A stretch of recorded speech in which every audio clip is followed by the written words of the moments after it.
All right. We are here at the NAMM Show, and I'm here with Larry Klentz here, our good buddy from Mcpherson Guitars, and you guys know we're huge fans of Mcpherson Guitars at the Acoustic Shop, and I'm okay with this guy right here.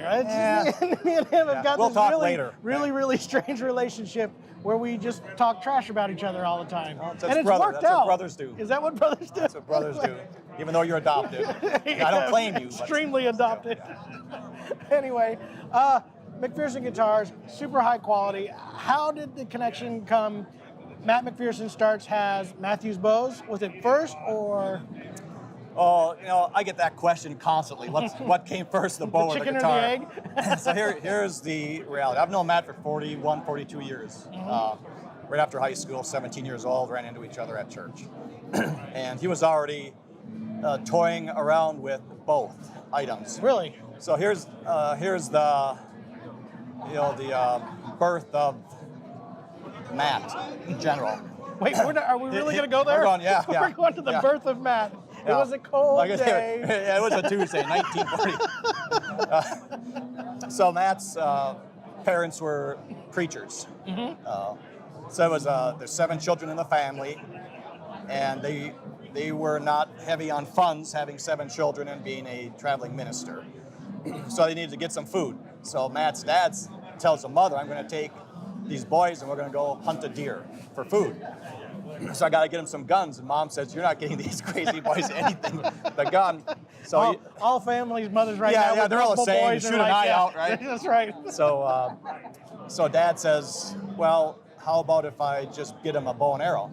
And the mom says, you can't hurt anything with a bow and arrow, go for it. So Matt was in 6th grade at the time. So was he 13, 14, I'm guessing? So Dad gets a really nice, long, recurve bow. Brother Randy, the oldest, he gets a decent bow. Matt gets like this cheap little, Indian fiberglass. With the foam, suction cups. Kmart, one of those. And so he's shooting it, and it is horrible. It hurts because the energy is going into his palm of his soft, young skin. It's like, and he complained to his dad. He said, man, you guys both shoot nice. This thing shoots horrible. And his dad said, you know what, you don't like it, you make your own, because we don't have that money. I can't get everything nice for everybody, so learn how to build your own. So he goes to his shop class teacher and said, I want to build a bow, a long bow, or recurve for shop class. And the teacher said, well, I guess, this is before all the regulations of 2019. So he said, yeah, that's pretty cool, let's build a bow together. So the teacher didn't do it for Matt, but he instructed him and helped him. So 6th grade, he built one, 7th grade a new one, 8th grade a new one, all the way through high school, getting into compound bows. That's what I was going to say, did we start with just like recurve bows? Started with a long bow. Long bows? Long bow recurve, yeah. And then he worked his way up to a compound bow as a senior in high school. Him and his brother Randy were shooting. I'm like, what are these guys? They're freaks, That's awesome. And it was just for survival. Get food on the table, that's the reality. This is up in Wisconsin? That was in Edina, Minnesota. So when, so the archery thing was just there as a hobby. He was doing body work on the side, so he's very detailed on paint jobs, designing things. Well, he was also at 11 years old playing a lap steel guitar with the gospel band that the Mcpherson family was. That's awesome. He wanted to then get a pedal steel and then a double neck pedal steel at probably 12, 13, but he wanted to write Christian music, because gospel music. Kind of hard to write a song on a pedal steel guitar. All your hands, feet, and knees. All your best songwriters are done on pedal steels. Just the greats. So, again, talked to his dad. Well, I want to learn a guitar. Mom and dad played guitar. Brother had a guitar. So Matt went and bought a very affordable guitar with the limited funds he had, and he played it. He told his dad, he said, "The thing it sucks so bad because this pedal steel's got you're playing with your ear a lot. You get like perfect pitch." And he said, "This thing, it feels like it's like the energy is being drawn through sand. It's not pronounced. It's not crisp and clear." So his dad says, "Well, same thing as the bow. We don't have a lot of money. If you don't like it, make your own." So probably what this is telling all of you guys, by the way, is your parents should tell you that they can't afford anything and go make your own stuff. Yeah, that's why I had to get my first car. So Matt got a book on how to build acoustic guitars, and I know for sure, I was in his basement, I think we were 19 years old, and he was building a classical guitar. Really?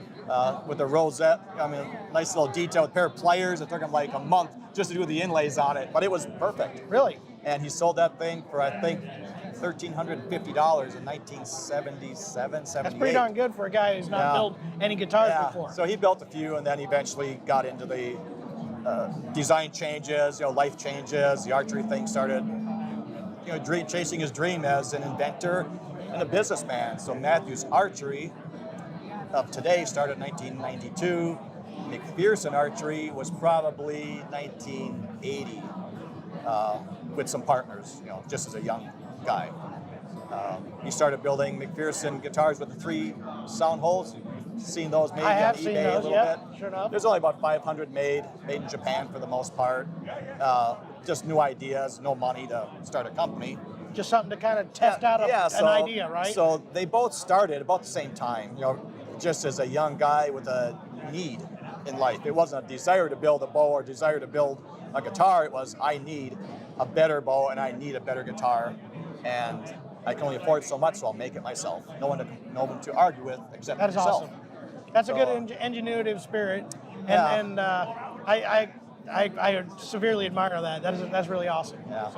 So now as of what I heard last year, the archery company is still the biggest archery company in the world, Matthew's Archery, and Mcpherson Guitars.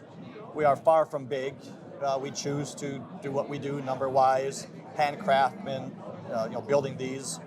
I think last year we did about 60 wooden guitars, which is more than we thought we were going to do. Sure. Well, I mean, it takes a long time.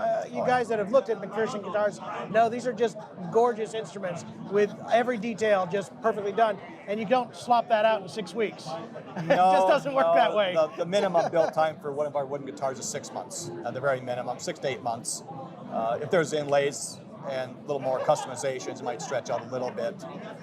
And I mean, we know each other enough where, in business at times you throw the sales pitches around and this and that, it's pretty and shiny, but the reality of working for Matt Mcpherson is it's hard when I hire an employee that's great at building guitars and they think they're going to build the most perfect guitar possible. They need to build it perfect in Matt's eyes. So it's like when your mom said, you brothers go clean your rooms, and she'd open the door, well, this room is not clean. clean. It's not mom clean. Okay? That's exactly what it is. I can see that. Matt walks in and he inspects a guitar. It's got to be Matt inspected. Well, it's always been details. I remember you told me a story, and I think this is cool. I don't know how many people know about the bridge plate and the details on how detailed it has to be. Like, it's not just a bridge plate, right? We all know what a bridge plate looks like on a guitar. Well, and those of you haven't easily found on the internet, but Matt has details that have to be done.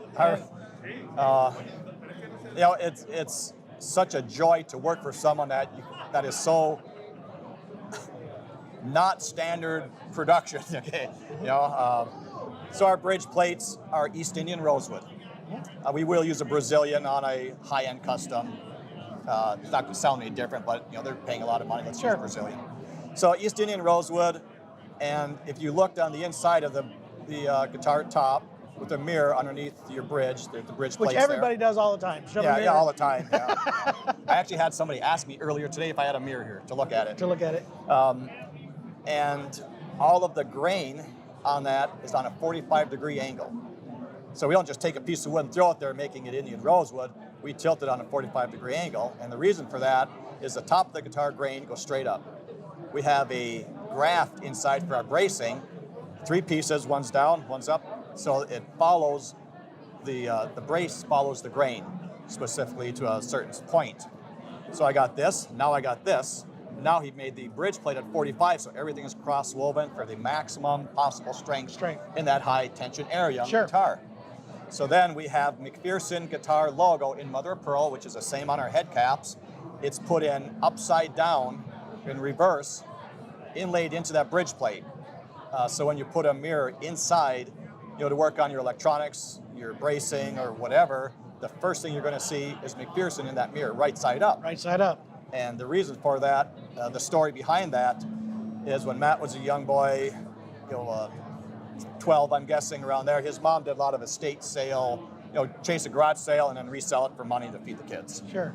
And she got an old Swiss pocket watch, antique, 100 years old.